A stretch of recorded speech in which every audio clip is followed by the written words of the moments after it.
Hey guys, and welcome to another video, and today I will be drawing chibi versions of Rey and BB8 droid from new Star Wars The Force Awakens. I hope you guys have seen the movie. I had so much fun watching it, and it had some fun parts, it had some sad parts, but all in all had some awesome character development and a great female character, and the droid is so cute. I just had to draw them together as a chibi bookmark for all of you, and you can even follow up with this because drawing chibis is not that complicated.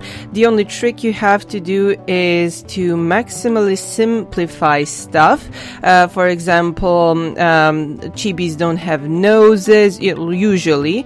It's not a main rule, but for like a cuter look, you should definitely consider like erasing or not drawing a nose on them. If you're drawing a chibi in a moving pose or an action pose, you should always consider the ratio between the body and the head size and make the entire body the size of the head.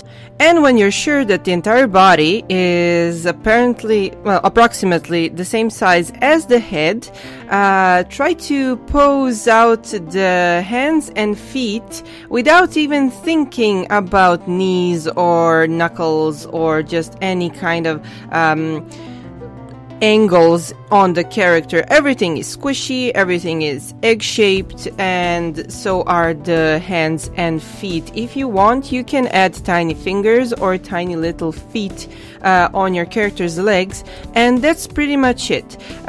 You should avoid any kind of harsh angles and make everything as curvy as possible. The tricky part is to play with the line thicknesses. That's something that's very good for imitating depth. So if you want to make your character pop out and certain parts of the character are closer to the eye, those parts of the character should be made with, lined with a thicker line. But for this kind of a character, it's also good if you do one thick line and use it to go around the entire drawing. That's also a very neat trick I will be doing on this video. As for the details on chibi characters, I warmly recommend that all of the details you do are concentrated on the clothes. Believe me, when you do tiny shoes with tiny shoelaces, that's just the most adorable thing you can create. And if you do any kind of accessories or weapons for your character, make sure you make those as detailed as possible as well, but make them over exaggerated in size. Some details may also be over exaggerated for the fun effect.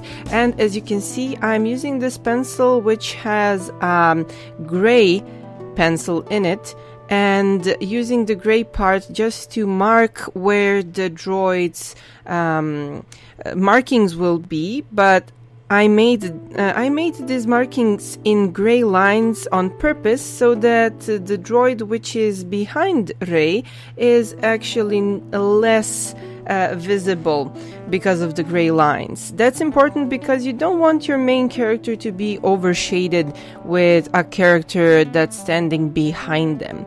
And whenever you want to do something that's detailed but far away, you can use gray lines on an illustration. I'm not talking about manga panels, those are completely different set of rules. As for some black areas, they are always welcome. You can always place them during the making of the line art on your character and on your work. And when you have something that's completely behind your character, for example, the lower part of her staff, you can also fill it in with black color, as I did with her second arm, which is behind the droid.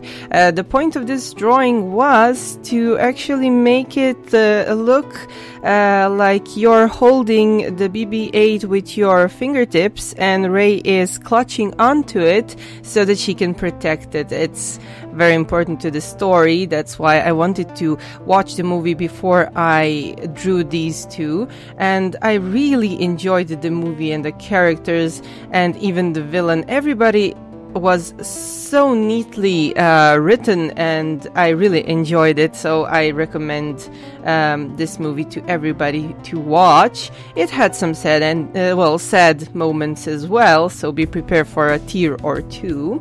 As for the droid, since it was all beaten up and dirty, I had to use a few small lines in the line art to make it look more grungy and more beat up. As for the skin color on Rey, I actually was trying to make only the shaded parts colored, but since this is a chibi, I decided in the end I should just fill in her entire face with the skin color. Somebody asked me which shades I am using for coloring my drawings. You can always just scroll back to the beginning of the video, and I always make a photo with a detailed list and a photo showing exact numbers of the Copics I was using for this particular drawing. And I usually avoid filling in faces because I'm always scared that Copics will leave markings all across the face, but this time it was all done neatly and smoothly, and I really like putting at least 3 shades of skin color on a character, because then it looks more detailed and more 3D, and these colors blend well when you work fast, so I had a chance to blend them even more than I would usually on a drawing. This is a small surface, and these are chibi characters, so they're very easy to color in, you know. You just have to place simple shades on a circle on one side if you're having a light source from the other side, and that's it. I pretty much imagined the light source on this drawing to be on the lower, upper left corner of my drawing, and I shaded every lower right part of the characters with color. I wouldn't even completely fill in the lighter parts of her robe, for example, because she already has this creamy white color on her robe, so I used the color of the paper and left some parts of the robe white so that I would save up on Copics and get a great effect. My brown Copic was already running low, so I only used it to color in some areas I was certain would be covered in light brown, and deliberately left the areas I would later color in with a darker brown color, and I also left out the white part where the hair would be the shiniest.